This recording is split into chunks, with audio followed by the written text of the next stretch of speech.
I moved to LA in '89. You know what I'm saying? Whoa. Wait, you moved to LA. Well, how? Yeah. Well, what happened?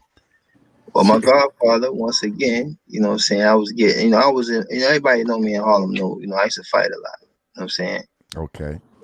So that was something that was normal. But there was a particular incident where, somebody got shot. So at that point, my grandma was looking at the situation like, yo, you got to get up out of here. Right. Hence making me the original Fresh Prince. You know, so I moved to LA at '89. I went to Beverly Hills High School. Oh You know what I'm wow. saying? Yeah, because George Jackson was, he was up. George is from Harlem. My godfather's from 142nd Street. You know what I'm saying? He graduated from Harvard.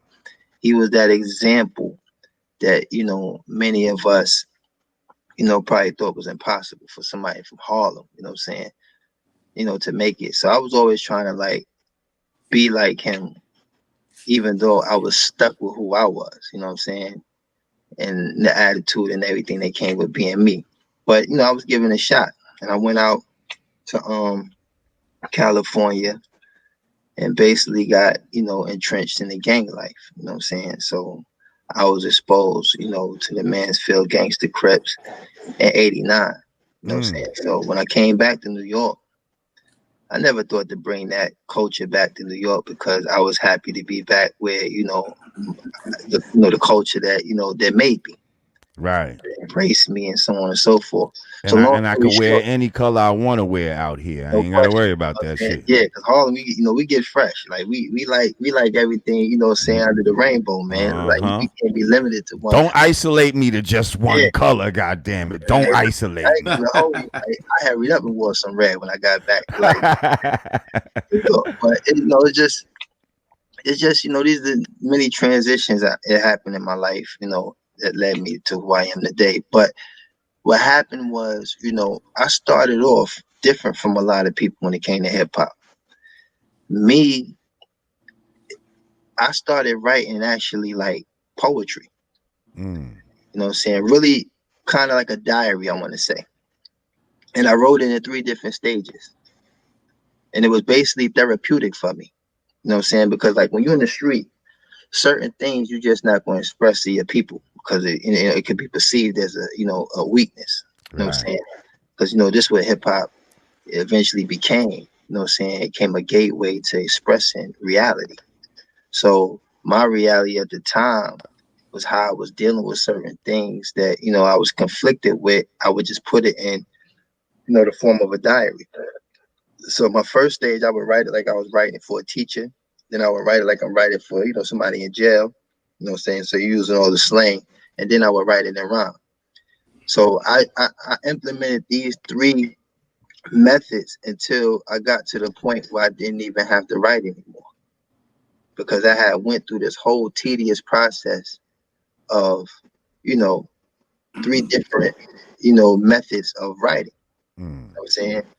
Because in school we was taught to write the what is it the subject, the body, and the conclusion.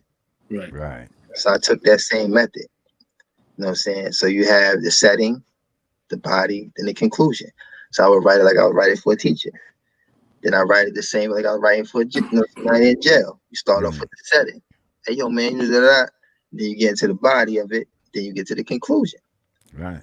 So this format is what actually enabled me to write songs and stay within the guidelines or the frame of the song or whatever the concept of a record is. Because like freestyle, you can say anything. You could be all over the place, right?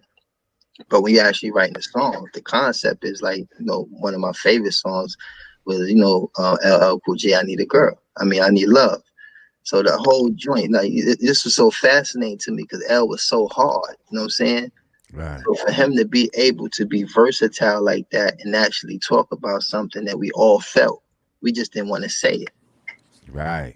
You know what I mean? And that became, kind of like the method and how I used to, look at my careers. Like, so anyway, like, basically it started from a therapeutic method and then it converted into rap.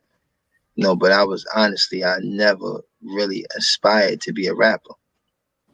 because I was always exposed to film. You know what I'm saying? I had a film background. My, Godfather made movies. You know what I'm saying? So you wanted to be an actor? I wanted to be something that had to do with film because I just thought that film was like, it was just big. And it wasn't like I was inspired to be an actor because I didn't think that nobody in those movies that he was making was acting. Run Hmm. DMC wasn't being nobody but Run DMC, right? True. Yeah, it True. wasn't acting to me. I didn't look Right. at it that way. I didn't want to be like Leonardo DiCaprio or nothing like that. I wanted to be like, them dudes. How could I get up there and be me? You know what I'm saying? How could I get up there with no script and just be me? Like, you know what I'm saying? That's kind of how I looked at it. When I Hmm. looked at New Jack City, George made New Jack City. He made Crush Groove. He made Disorderlies. He made JoJo Dance. He made House Party 2. He made JoJo Dancer. Ooh, Eddie and Malcolm show. Thin damn, Line Between Love and Hate. Martin Lawrence. George put in a lot of damn. work. He introduced a lot of stars. Like whoever, and he was a quiet dude. You know what I'm saying? So you would have never known this was the man behind, the promotional vehicle for Def Jam, but this was the man behind Wesley Snipes, being Nino Brown or Ice T, who still got a Wow. lasting career. These are all of the projects that George, put out, the Eddie and Malcolm show. Who would ever thought, what I'm saying, that what's the name? Jo- that all these people would have these extraordinary careers from these projects that started with George Jackson. Wow. He died in 2000, so he was a major inspiration.